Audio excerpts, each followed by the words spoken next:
obviously you have an acting background, and Mhm. I'd seen something about you having like you were super in your fitness game as well when you were younger as well. So it's like Mhm. was obviously YouTube was a new thing in the late 2000s going into 2010. So like what was like your coming growing up, what was like your trajectory? What did you want to do, and how did it shift? Like what was like walk me through that. Okay.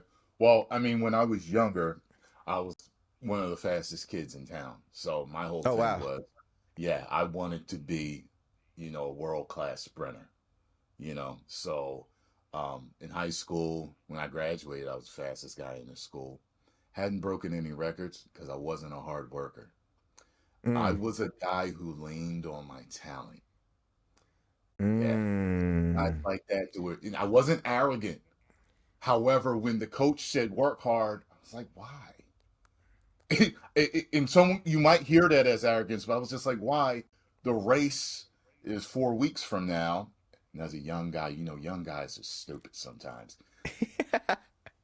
But I had it explained to me one time, and it was in my senior year. That's like the second half of the season. We had an assistant coach that came on, and he said to us one day, he said, "Listen, Tyrone." He was like, "Listen, if you kill yourself at practice, when you run those races at the events at the meets, it'll be a breeze." Ding! Just hearing the coach say, "Come on, Tyrone, work harder," that didn't work. But when the guy Mm. gave me a reason, an Mm. understanding of why you work so hard, Mm. that just the and you would think that the light bulb goes off on other people earlier than that. But for me, for Right. some reason, I just didn't see a need to work hard at practice. The real race is where you work hard. That's what I thought. Mm. So my plan was this. I was like, okay, I had taken not the SATs but the ACTs, and my guidance Right. counselor told me, like, she was like, you scored high enough to pretty much go anywhere you want to go. She was like, but I didn't have any scholarships, and I wanted to stay closer to mom because she was sick at the time. So what I did was I went to Burlington County College, and I was going to transfer to Temple, because Temple's known for Mm. their running, track and everything. The second year in college, I went for a computer program, and I couldn't figure out what I wanted to do really once I got into computer programming because I was a huge Mm. gamer in the house all day long. And I wanted to make video games. Once I got into it, I was like, I don't want to make video games. So, yeah, programming is different than playing. And Right. I was like, you know what? I ended up reading this article in a track magazine, and the guy was like, listen, this is all about steroids.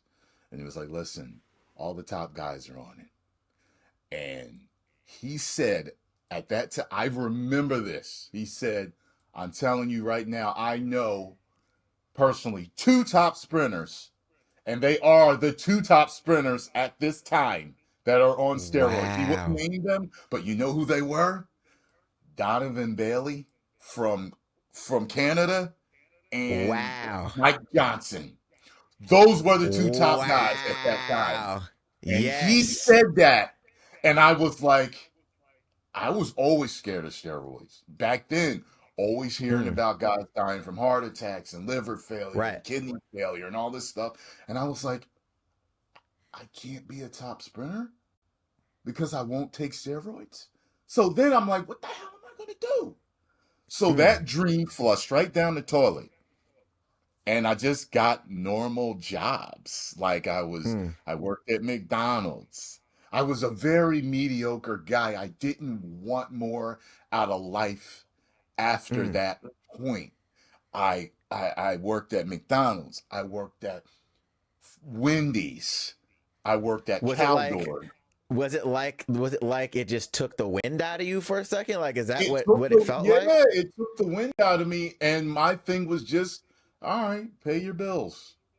That Mm. was it. I didn't get my license until I was 22. because I always got rides from everyone else. Every time we went somewhere, I just was riding with my boys. So Right. I was that guy that was just super average, but I didn't want more, but I wasn't a bad guy though.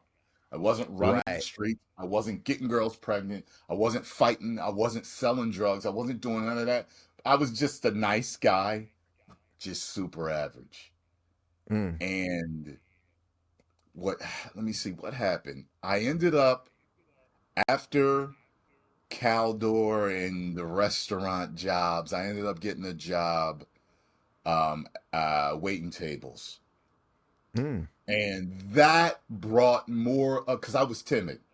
I was timid. I wasn't like I am now. Um, I was the entertainer and the funny guy to the people I knew, but I couldn't bring it out. Mm. I ran into a woman named Kate Rados. And thank you, Kate, if you ever see this, for just talking to me. Because when I waited tables, Mm. she loved my voice. And she was like, I want to give you an audition for Celebrity Deathmatch in New York City.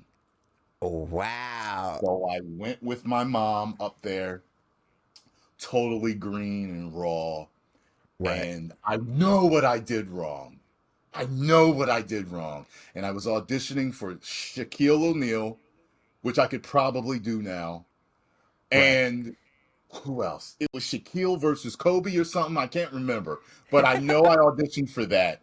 And I messed it up. But she said, you know what? Afterwards, she said, I think you have a lot of raw talent. I want you to take some lessons and I want you to get Mm. back in touch with me. So, like everybody with a dream, I didn't take the lessons. I didn't do what she asked right away, just like a lot of Right. average. Just don't, after that steam, after that push, unless they're really calling you to do it, you know what I Mm. mean?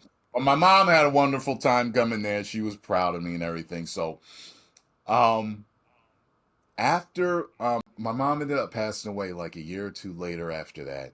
Oh, wow. And yeah. And that was a point where as a man, I realized, and I always think of this in Terminator 2, when Sarah's like pleading with the guy to let her out, with the doctor, Dr. Mm. Silverman, let her out. She was like, please, my son needs me. He's naked without me. And I was like, she left me and my brother naked. She took, Mm. so she was the overprotective mom. She was so protective of us and took care of everything that when she passed away, we didn't know how to do nothing. Mm. Hardly knew how to cook for ourselves, how to get an apartment on our own, set up, the electric bill, get the power. I had to do all that stuff for myself, everything. And Mm. I ended up homeless at one point because I moved in with my uncle and that didn't work out. We were button heads and he put me out and I was just living motel to motel. But at Mm. that time, I was working for Mitsubishi selling cars. The Oh, Cherry wow. Hill Okay. Triplex. But if you know anything about sales, when you start to get into sales, that's what usually gets people into positive thought, positive Correct. thinking, upgrading themselves. So I was on that path and I was Mm. reading every day and I was listening to audiobooks and that's where the change happened in me. And I left the car sales because it was way too strenuous and Mm. I met some good guys there, but the business overall, at least in there, wasn't good. And that's when I started selling security systems. And that's when I was really upgrading my mind, my health, the body, the money was coming. I was one of the best in the company. They were looking at me for management. You see what I'm Mm. saying?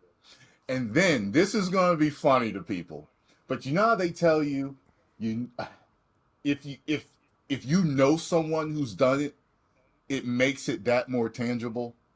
So Yep. at that point, because I've been through sales so much, I was no longer had that stage fright fear, that public speaking fear anymore. Right. I had it a little bit. So For the Love of Ray J comes on.